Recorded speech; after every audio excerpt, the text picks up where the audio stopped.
Welcome to OneMore. I'm your host, Bryan Hansen. Each week, we bring in two new guests, sit them down on Hendo's couch, and find out why they do what they do. And this week is no exception. We have Gene Potts of Colossal Street Jam and Bryan Hansen actually we have the entire Bryan Hansen band joining us this evening. But first and as always, Chris Dubrow. Can we do take two? Can we just start again? How you doing, Bryan? I'm good, man. We were doing ironic tongue twisters before we started, and then you got caught up. So I think little bit. We need to start doing actual tongue twisters. Yeah, and to really just get the get the palate warmed up. As everyone always says, get your palate warmed up. Yeah, that old saying from television. My grandmother. Your what about her? I don't know. She used to just say, like, back when I was your age, we would warm our palates before we went on the air. Of course. It's only a dignified red pants host would do. Yeah. How are you doing, Bryan? How are things? I'm all right, man. You all right? You hanging in there? Yeah, it was a good weekend. You had a good weekend. You played the Stone Pony, and you played the Stone Pony, Salisbury Hotel on Friday. Yeah, it was like I felt like the Beatles in 1964, like in that it was really busy and there was a lot of running and not a lot of time. Okay, yeah, I can feel that. I often feel that way too. Like the cinematic Beatles from A Hard Day's Night, where that movie's basically like 75 minutes of them traveling. Yeah, but I think that was the whole conceit of it, is that they were busy. That's the whole purpose of that movie, is to show how busy the Beatles were. Yeah, and that movie was like, it starts in the middle and ends in the middle. It's like, hey, the Beatles are really busy. You just spoiled the whole movie busy, for our audience. And then in the end, it's like, oh, man, guys, the Beatles are really busy. The end. Yeah, and then, 2 years later, they were mostly just smoking weed with Bob Dylan and writing good songs. Yeah, good songs. I mean, but some good stuff. And I'm gonna say the Beatles have some good songs. I'm gonna make that stand right now. But they were also solving. What would you call Help a mystery film? I don't know. I've watched Help. The thing is, like, I've seen Help in bits and pieces, so I don't know if I've seen the whole movie. But I definitely got the point of the movie, which is that no one knew what was going on.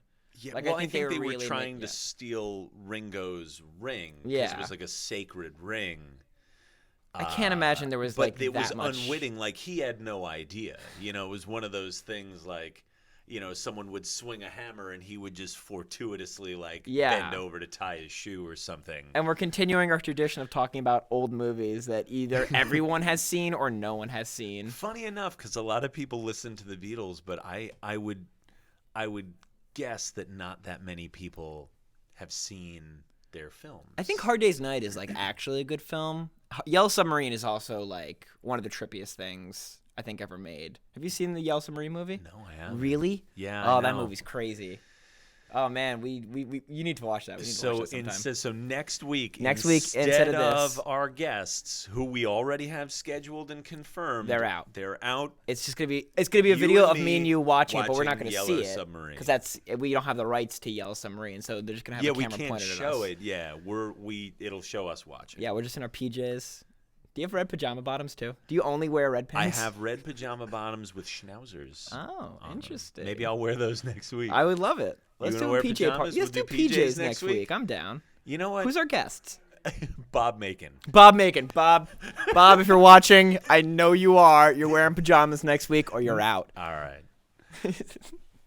I think it's time to bring up our guest. Really? You don't want to keep doing this for another 20 minutes? Well, I would, but, he took the time. He was nice enough to come here, so we probably want to have him. Let's bring him on. We want to have him on the show. So let's bring out Gene Potts of Colossal Street Jam.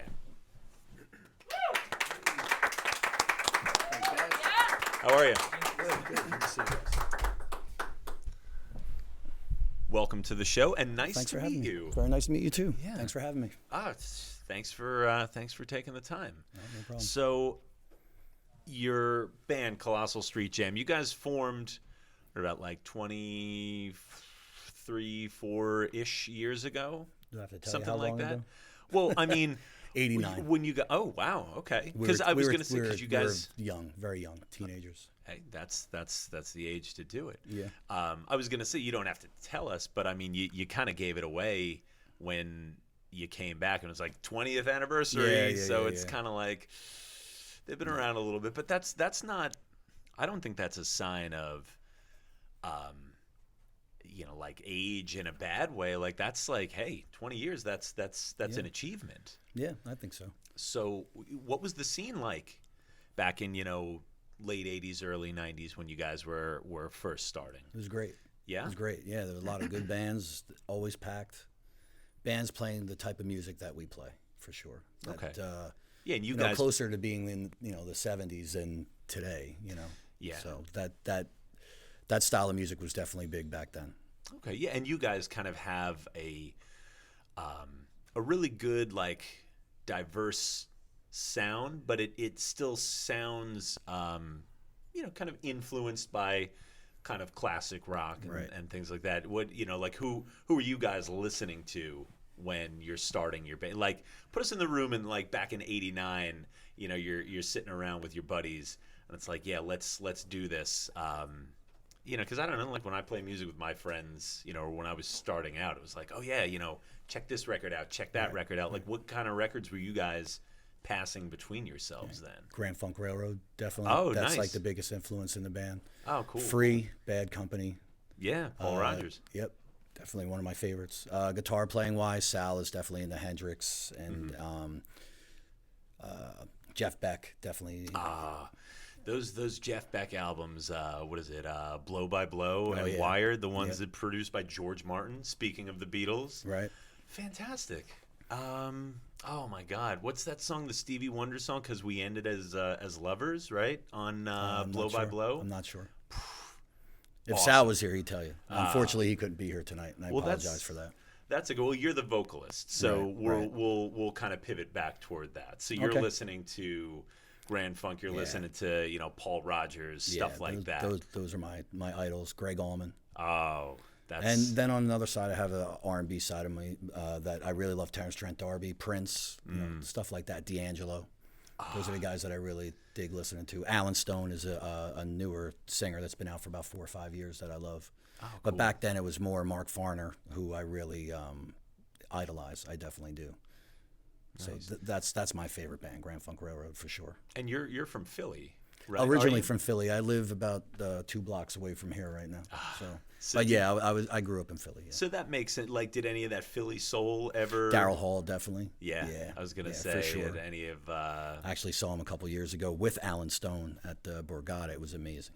Oh yeah. He still got it, man. He's that dude can 70-something years still- old. that- Yeah. dude can still. Yep, he's he can definitely still great. sing.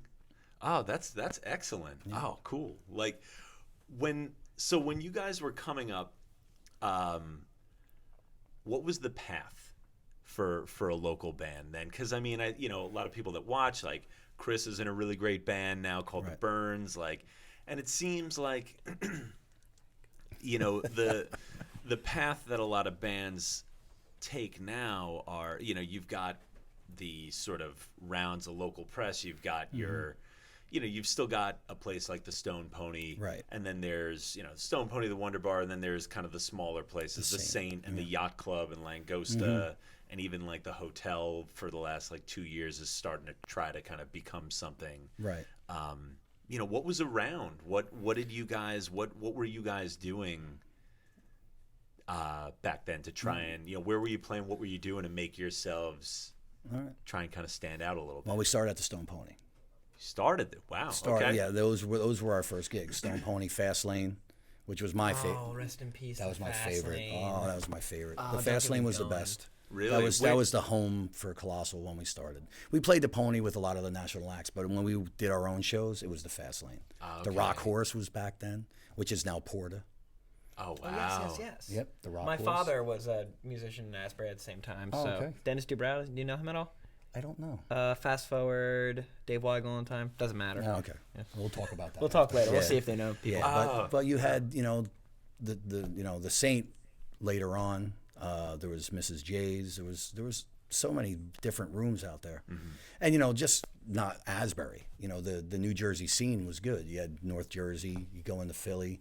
And what we would do is just meet up with bands that would play with us. Say that we did the Fast Lane, and the Fast Lane brought in bands, so a Philly band, a New York band. And we would just alternate. Say, hey, man, we like you guys. Let's go to New York. You do a show with us, we'll do a show with you. And I know the same thing goes on now. Yeah. But, we didn't have social media back then. Yeah, so there was it was no so like, hard. you guys on Facebook? Oh, we'll find you later. Yeah. Like if you got that napkin with that phone number on it, like Right. that was like sacred. You did not lose that. Yeah, you told that band you were playing with that was from, we were going to go play in New York. They're from New York. You guys better staple some flyers to some telephone poles. Yeah. Now you just put it online. Make an event. Yeah. Yeah, and I guess too, even I think about that too. I was just talking to a buddy of mine who plays drums, and he had some kind of show booked, and it was a couple months in advance. But they said, "All right, yeah, we'll give you this date, this time confirmed," and then he reached out like the week of, and he was promoting and stuff. He reached out the week of. He's like, "Yeah, just." Confirming like we're good to go, and they're like, what, we never confirmed? It's like, no, we confirmed like 3 months ago. Right. So I don't know the maybe the need for that constant reconfirmation. Right. It almost seems like back then, once you put it in the book, like it had to be there, because you had bands kind of counting on you being reliable. Right. For them, and there was a little less. Could you say there was maybe a little less room for error? Or Oh, definitely back then. Now, I think now, if you don't put an event page up, you're going to hear from the club owner in a week. Yeah. So back then, it's just it was a constant phone call. It was you had to stay up on top of things. You were in the aquarium or the East Coast Rocker or whatever was out there. That's how you knew your show was for real. Yeah.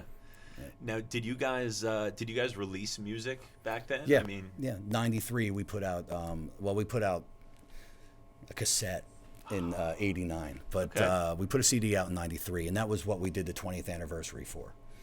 That was us coming back, just saying, you know what, let's revisit some of the music. Let's get together. We're still friends. Sal and I have been playing together, the guitar player, for 30 years. So it was, let's give it a shot. Just go out and play the music again and see how it takes. And we first night was great, and we said, let's do this for a little while. Let's see what happens. We started writing music, and as I told you before, we made some changes, and now it's better than ever, and it's been great. so who just for our viewers, you want to list off who's in your band and who plays Sure. what, because it couldn't be here tonight? Sure. We got Sal Mara on guitar and vocals. You got Dave Halpern on drums. You got Eric Safka on Hammond B3, and Tony Flora on bass. When you guys, when you and Sal decided to reunite the band, who made those phone calls? Like, and what was? Yeah, it was me.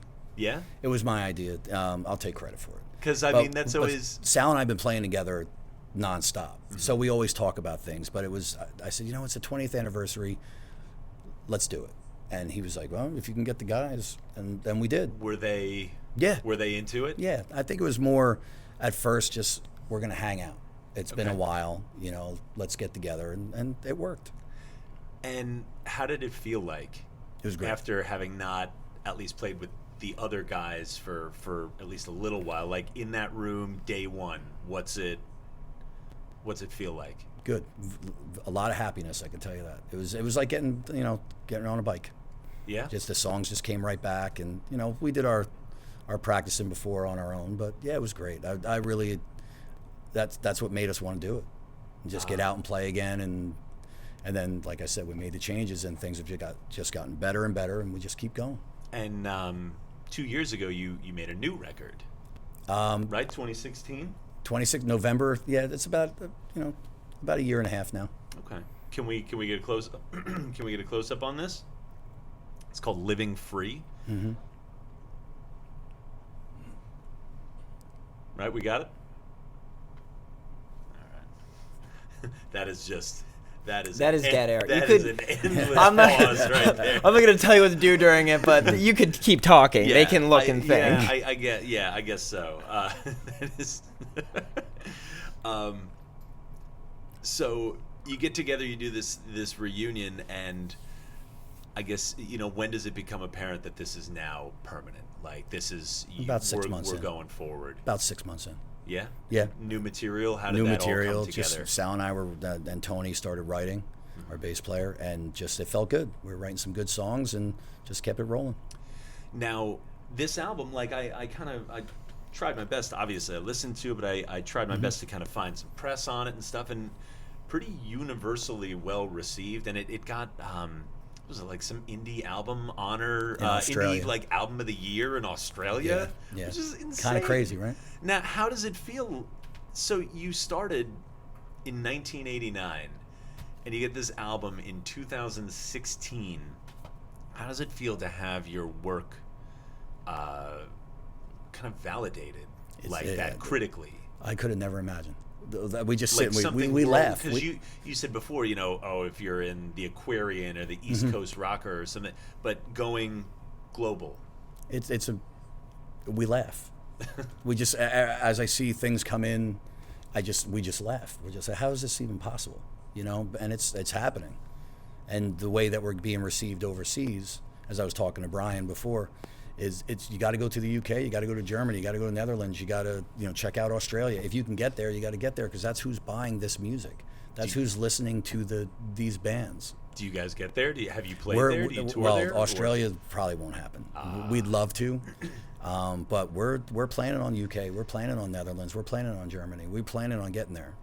Okay. It just it's taken some time, but we do have some connections, and we're trying. Well, yeah. I mean, I guess the idea is you toss this out, and it kind of brings validation to the term. Throw it out into the world, Right. Because it seems like you did just that, and kind of got a pretty big return. Yeah, really. on the investment. Yeah, we're really happy. Now you're working on some new things. You got some shows coming up and Yes. things like that. You got what is it? You get the Making Waves show, right? Yes. Yeah. What is that, or what? Well, I know it's like the 30th anniversary, but Yeah. what? It's the anniversary show of Bob Macon's career and the Making Waves. I can't think of the write up that he Yeah, does it's all the his time. like his Sorry. column. Yeah, his no, column. you're I couldn't fine. think of that word. Yeah, it's like a column. weekly It got press away from me. release. Yeah. Yeah, he used to work for the Aquarian. He's back in the Aquarian now. East Coast Rocker. He does New Jersey Stage, Yep. and Bob's just a really super nice guy, and he is a great writer. Yeah, he's the And- one who kind of hooked us Yeah, up. yeah. And the show is March 31st. Some great bands on there. Williams Honor, us, Van Saders. Oh yeah, we had Doug on just last Yeah. week. And there's a handful of other bands, but it's going to be a good show. I'm really excited about Whereabouts? it. Wonder Bar. Excellent. Yeah. We're at the Cutting Room in 2 weeks in New York City. We're doing a Tuesday there, and then we have a couple national act shows coming up, but as we talked about Kyle before, I have to wait, before I announce anything. For the Pony. Yeah, Yeah. and we have something in New York City also. So we're kind of taking our time right now because we're recording. We're trying to follow that record up. Okay, and I know you guys have a new single. You want to talk about, because you were telling me before you took to the couch that you guys have kind of an interesting release plan for this new material this year. So you want to tell our listeners about it, or our listeners, our viewers? Sure. We hired a publicity company last year when we put Living Free out, and just an idea that they thought would work. And we didn't do it for Living Free, but we're doing it for the new records. That we're doing one release a month. Okay. One release a month every 30 days until the record's out. That way, just keep the promo going. They'll keep the promotion going, and it's worked so far. Just Take Hold's that's a new single. It's gotten good press so far. Yeah. And the It release sounds great too. Thanks. I Thank you. have to say, it sounds Thank you. fantastic. We actually pay a little homage to the jam bands that like the Allman Brothers, those type of bands that we like. So that's where that song came about. And then we have another song called Mama, which features Sandy Mack. He's like an Asbury Park legend. He plays with Dead on Live, so he's playing harmonica on that track. Cool. Yeah. Where can some of our audience members hear some of this music? All right. They can go to colossalstreetjam.com, Facebook, also facebook.com, Colossal Street Jam. We're on CD Baby. We're on Google Music, Apple Music, iTunes. Yep, I heard it. I listened to the record on Spotify, so Oh, cool, it's up there too. And Gene, thanks for having me. Thanks for coming on. Really, appreciate it's been it. our Thank you very pleasure. much. Thank you so Thank you. much. Thank you. Rochelle, please. Ladies and gentlemen, Rochelle, our assistant, our research, our dog watcher. One More Bryan Hansen is brought to you by Mr. Pizza Slice, a Red Bank institution with a new vibe. For over 45 years, Steve operated Mr. Pizza Slice on Monmouth Street in Red Bank. The new owners have 100% kept the original pizza called Steve's Original Pie, as well as the signature Italian hot dog. My nickname for Bryan, the whole nickname is Signature Italian Hot Dog, and French fries, Bryan's nickname for me. New additions include pizzas with various toppings that can be ordered by the slice, hot and cold sandwiches, and smaller appetizer dishes, our nickname for Rochelle. They've kept a lot of Steve's feeling here in the classic video game machines and added delivery service, longer hours, and Sunday hours. Mr. Pizza Slice. Pizza. By the slice. That's not their slogan. Bryan?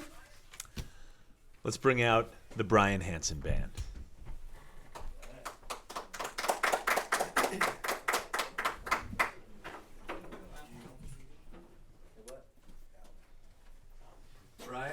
Brian. Quan, how are you? Oh yeah, I know who you are. I was just given the extra dramatic pause. Need another seat, man. Ooh, there it is. Mr. Blakey. Yeah. All right. I think this is the first time we've all been on the same couch at the same time. Well, that's good. I'm glad we've got this. I'm glad we've got this on film now. It's We've documented. cast this now. This is permanent. Yeah. That's it. Welcome, fellas. Thank you. Welcome. Thank you. Thanks for having us. Thanks So for being my here. favorite part of the commute is passing the street Reckless Place, which is right around the corner. On the commute here in Red Bank. Reckless Place. Wouldn't that be a great place to live?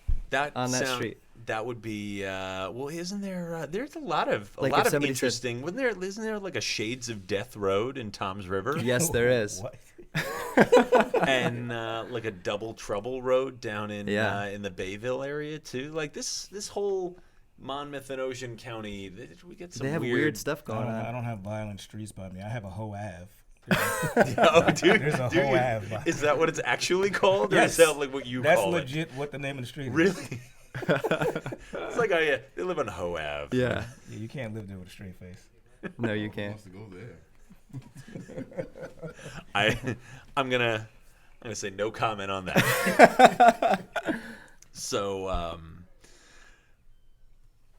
So tell me, you basically you stole your dad's guitar, is how this all got started. Well, it had one string on it. It was Okay. a 77 American Stratocaster, natural wood. My father played the New Brunswick scene when he was, yeah, there you go, laughing at natural wood. This is going to be a long interview for this. Do you want to just bring the mic in too? Thanks. Want to make sure everybody. We want to make sure everybody actually gets that. Yeah. I finally get a mic. It had one string on it, and my father restrung it and showed me how to play the guitar, and that was when I was 10. Yeah? Yeah. Is that the Strat that you still play? I don't play it anymore because it's like a vintage, beautiful instrument. I like would be nervous to take it out. But Okay. when the time is right, I will play it, you know? Okay. Yeah. What other than literally taking his instrument, what did you take from your dad from those early music lessons? The first thing he told me is he said, you do this because you love it and not for the money. And that's stuck with me from the beginning. And it's definitely true. Yeah. You know, we do this because we love it. That was the first lesson I ever got on the guitar. And, you know, he made sure that I can really play. There was constant practice going on in the house, and I would never put the guitar down. I was addicted to it. Excellent. Yeah. And early on, you grabbed hold of the opportunities that were available to you, like you did. You did that 10-day run on the playing Buddy Holly story. Yes. Yeah. And you sang in the choir and things like that. Yeah. You did the whole Theater gigs. theater That talent was the shows start. like Like I was that. the MC in Cabaret in my high school production of Cabaret. Oh, wow. So I got comfortable performing in front of an audience Okay. when I was in high school. Three's Company. Now, walk us through like one of those early talent show days, because now you're telling me your dad and you're being kind of fostered to play. Yeah. They made sure you play. He made sure you played well. Mm-hmm. You go to a talent show, you see someone's like spinning plates, someone's tap dancing, and you're Yeah. going up there with this kind of formality about your process. Yeah.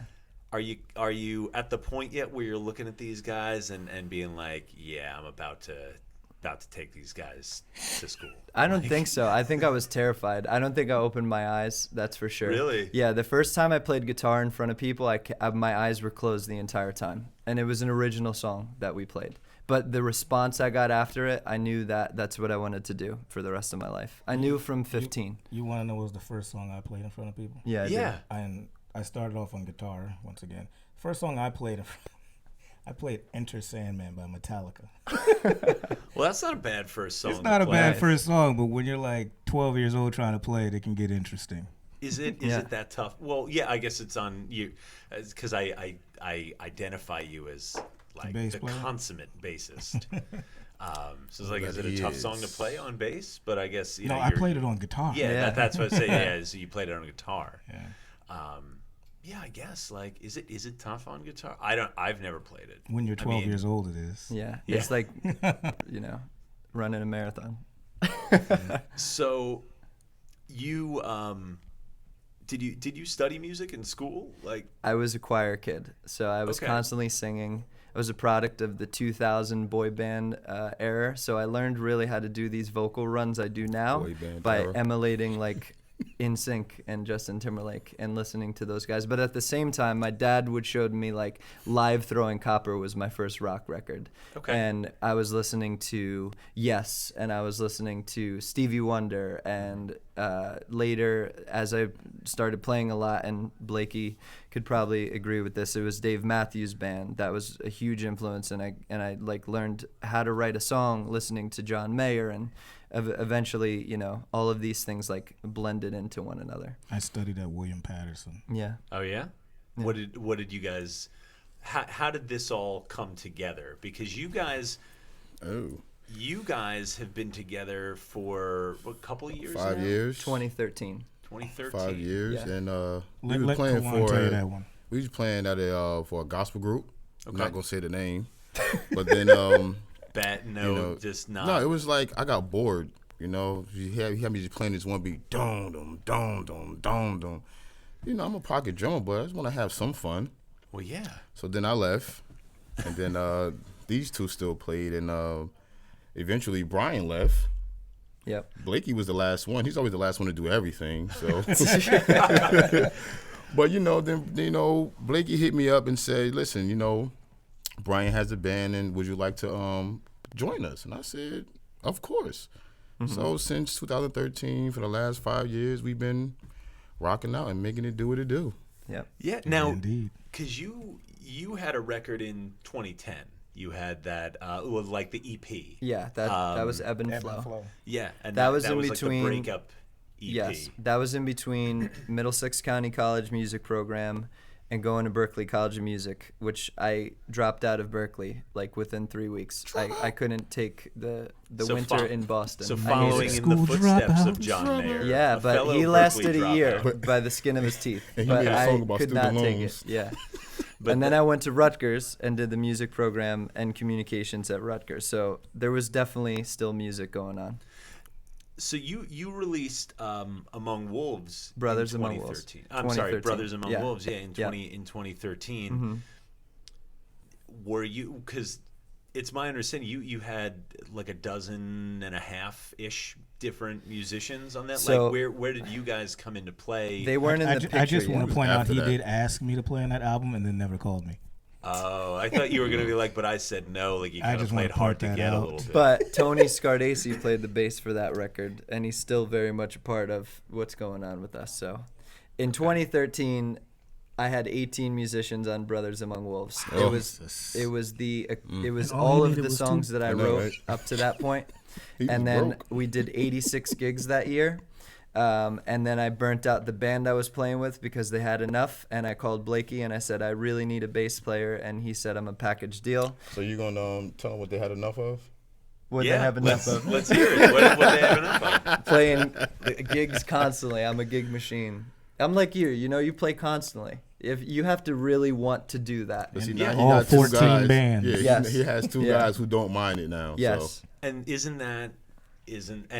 I think we could say the same for for Chris or for Gene, who we just talked to and stuff. It's like, they were hanging out. They got back together after 20 years. Like, it's something that, like, if it's in you to do, and Chris's whole family, like he said, his dad played, he plays, his brother plays and manages their studio. Sure. It's But just for the guy you was interviewing, for him to be playing with his mates, that's dope though. Yeah, After for 30 20 years, 30 they want years, him- yeah. that's dope. Yeah, that's Yeah. cool.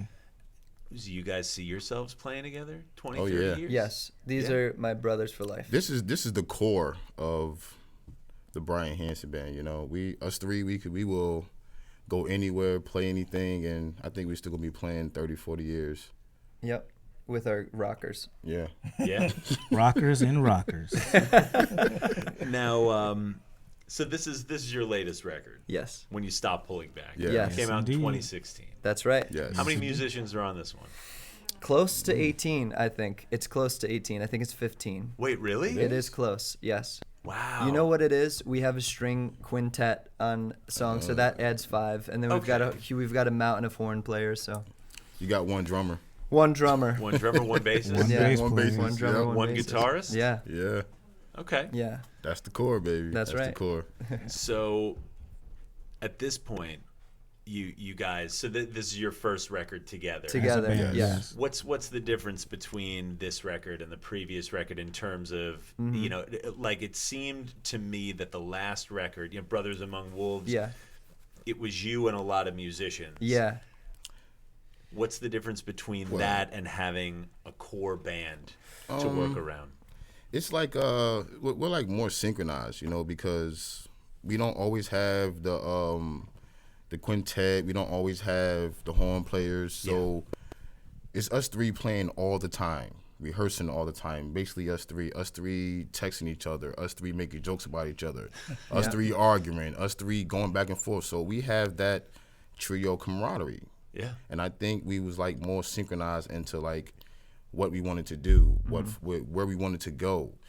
Will will make something, Bryan send me something, and Bryan will write the words. I'll send him a beat back over the text message. Yo, what you think about this? No, you can change that. You can change that. Go to rehearsal, do the same thing, and it's all constructive criticism. So I think that's what it really is about. The That's other really what it difference really was, is. yeah, I agree with what Kwan said. The other difference is that we tracked this together. So we recorded the trio to my vocals in the cans at the same time. And the other record was tracked individually. So it was drums and then bass and then guitar. So you're saying basically that there is maybe somewhere on a hard drive, or mute some of the extra track. There's just a lean, like, power trio mix of this record. Yes. Sitting somewhere. There is. Yeah. Oh wow. Yeah. What I wouldn't give to hear that. I have videos of that. Really? I have videos of our rehearsals. Yeah. I'm not gonna share it Pete yet. probably No, still it's has It's them gonna at cost you Submergent. soon. It's gonna cost you. Well, we'll start booking you a few more paid gigs. Maybe we'll Yes, do please. we'll do a barter deal. Okay. That's deal. a fair trade. Yeah. I think so. I think Most that'd be definitely. Yeah. So. What do you guys allow each other to change about each other's respective parts? Do you allow that? Blake, you do this part. Because there's a lot of Oh boy. pride in the parts that people come up with for original music. So when someone says, "Hey, could you do it this way?" Like, how much do you three let each other infiltrate one another's processes? Yeah. Okay, I'll Yeah, answer this. yeah, please. So for when you stop pulling back, there wasn't really too much of that we had to go through. Bryan wrote all the songs, and then Q and I wrote our own parts, and it was just like, hey, that's cool, and that was it. Yeah. The album we're working on now, I wrote 4 songs on that album. And when I write a song, since I play 4 instruments, I write all the parts in full detail. So it was kind of like I'd send them full demos, and then we go to rehearse, and I'm like, "That's not the drum part I told you to play." So you know they call that demoitis. Yeah. And So I'm messing it up totally. So you get a little bit of you get a little bit of the demoitis then because I'm used to hearing it one way over, and I'm like, that's not how it goes. But the reality of it is, sometimes Bryan will change something, and I'll be like, I like that. And with Q, it's a little bit more push and pull, but in the end, he's made some really good changes to some of the things I've come up with. So maybe we're much happier with it that way. Maybe you want that push and pull because you guys specifically, being the rhythm section, really have to make sure that those parts lock in, or when they don't lock in, that it's on that this is on purpose, that we're not gonna that we're gonna kind of pull apart in this specific section. Absolutely. Right. Mm-hmm. But it's all a mutual respect thing. When they want to change something, sometimes I'm a little stubborn, but I let him change it. It's mainly with him. This guy who I've been playing with for well over a decade. It's mainly this guy, but he ultimately makes better decisions than me because he's the drummer. Yeah. And Bryan is very respectful. Like he wrote the lyrics to everything on this new album, but he always comes to me and says, "Do you like the lyrics?" before he locks them in. So I'm like, of course. I mean, it's beautiful that you do that. Yeah. Tell me about, I guess the last question. What's the telepathy like between the 3 of you guys when you're trying to stretch things out, or maybe even kind of pare things down? Yeah. What's that eye contact like? What's that spontaneity like? What does that feel like, when you're at a gig and you're just feeling it and the audience is in it? We got really good at reading each other, playing so many gigs for the last 5 years that we can kind of assume what is about to happen. Yeah. And when we do that stretch, we know kind of what's going to happen next. I don't do anything. They're always in front of me, so I just, once I see them dancing or doing or moving more and more. Yeah, okay, but I mean, you're going. flying the plane. Without you, that thing. Yeah, but that goes down real fast. True, but I know these guys. They're they look at each other. They might glance at me if they want to, which they don't. I look at you. Yeah, but I see them moving and dancing and looking at each other, but for me, they hear me singing a song in the background, yelling out stuff, just blurting out stuff. So and I see them dance and they hear me doing stuff like that. The horn parts when there's no horns. Good. Well, that's almost like a jazz. That's like a jazz. The jazz players, they just kind of sing along with the tune. Yeah. I played that back in the day, but that's another story. Well, but yeah, that's telepathy right there. Mm-hmm.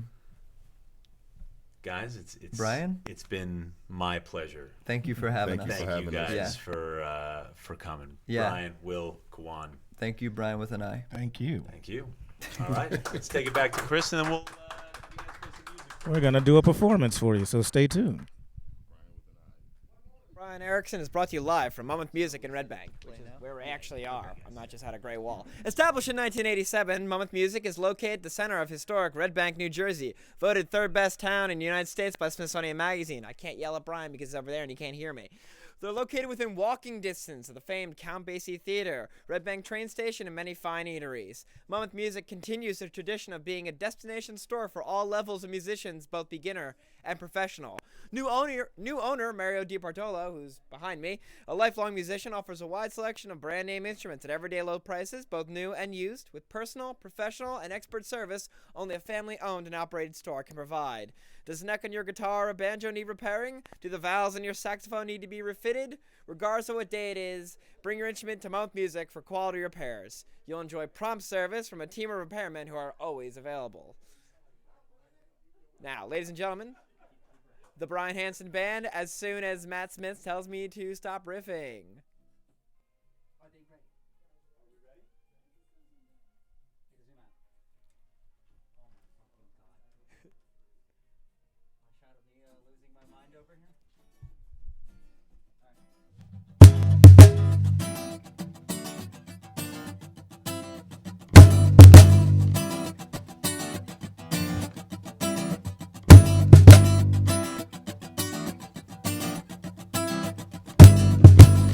I can't get out of my head tonight. Gonna make it to the end of this week. Gonna count these demons, surrender in my sleep. Dressed in sheep's clothes, this wolf is hustling straight into the night. I'm gonna work myself to death.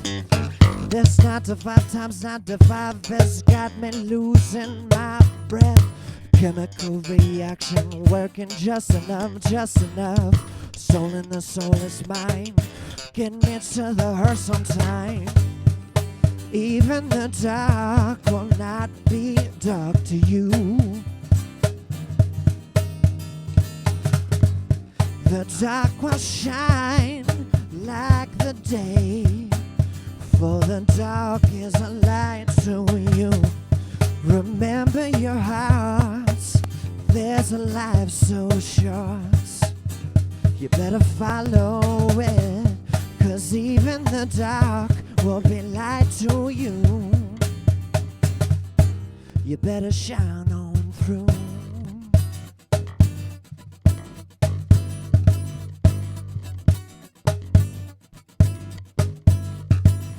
I don't recognize the world anymore. This television keeps on dragging all my brothers into war. Don't matter if you're left, right, blue, red, black, white, wound tight. What's so funny about peace, love, and understanding? Yeah. Even the dark will not be dark to you. The dark will shine like the day, for the dark is a light to you. Remember your hearts, there's a life so short, there's a life so short. You better follow it, 'cause even the dark will be light to you. You better shine on through.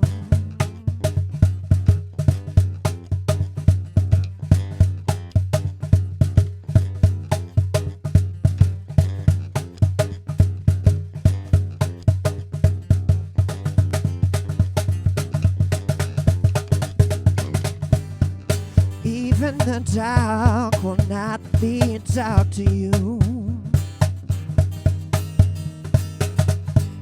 The dark will shine like the day, for the dark is a light to you.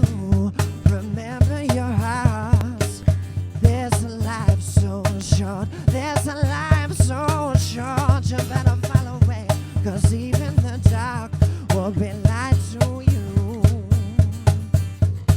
You better shine on through. Oh, oh, oh, yeah, yeah. The dark will shine like the day, for the dark is a light to you. Remember your hearts, there's a life so short, there's a life so short. You better follow it, even the dark will be light to you. You better shine on through.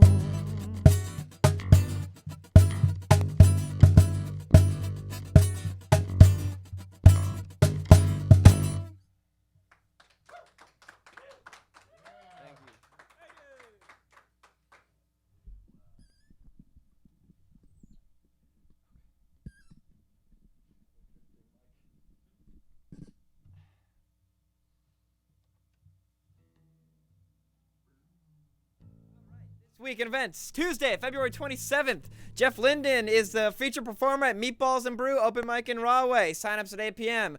That open mic brought to you by Brittany on Fire. How you doing, Brittany? The Chubby Pickle Open Mic in Highlands at 9 o'clock, hosted by Cranston Dean.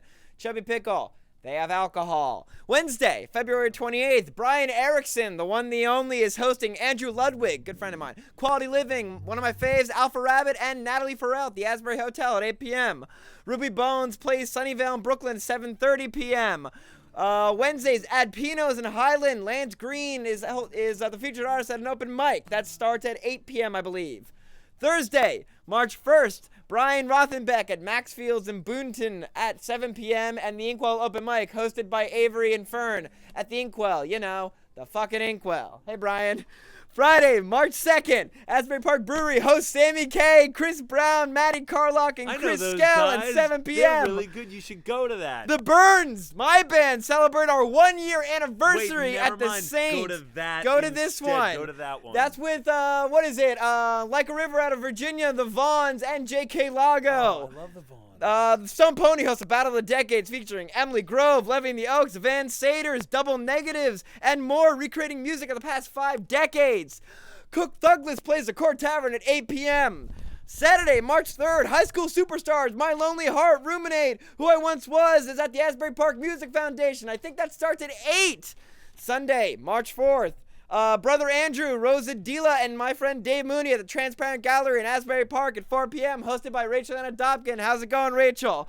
Noise in the Attic at the Inkwell, the fucking Inkwell, featuring Atomic Bomb, Jesse McCormick, Love You Jesse, Keith Egan, Mike Oregano, and more. And close out your weekend with the Firefoxes at the Meat Locker in Montclair at 8 p.m. The Foxfire. The Foxfire. What did I say? You said the Firefox. In any case. They're a band, not a web browser. Any case, ladies and gentlemen, once again, the Bryan Hansen Band. The way the audio for that is just a big dark rectangle. Yeah, it's like You asked for this, and I ain't gonna listen. Reasoning with you, sweet ambition. I lay under sheets, familiar to the warmth of your body. Needless to say, I regret to inform that you won't be back again. I prayed for answers to questions that you found already. Here it comes again. Can you hear the lion's tongue? You asked for this, and I ain't gonna listen. Reasoning with you, sweet ambition. And whoa, someone's cooking up stories of what's becoming. I'm not familiar with these storylines.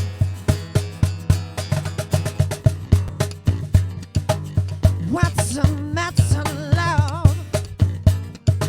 So obsessed with this dream that you made up. Can't got your tongue. Run, 'cause we have had enough. So obsessed with this dream that you made up. Can't got your tongue. You asked for this, and now you're gonna listen. Reasoning with you, sweet ambition, yeah.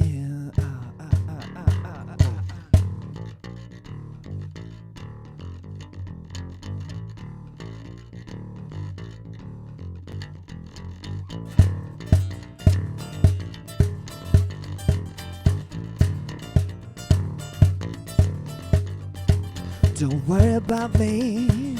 Don't worry about me. Don't worry about me.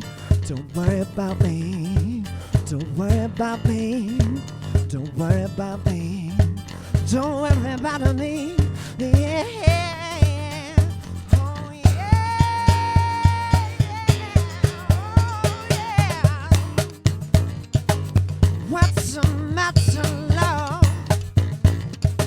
So obsessed with this dream that you made up. Can't got your tongue. Run, 'cause we have had enough. with this dream that you made of. Can't got your tongue.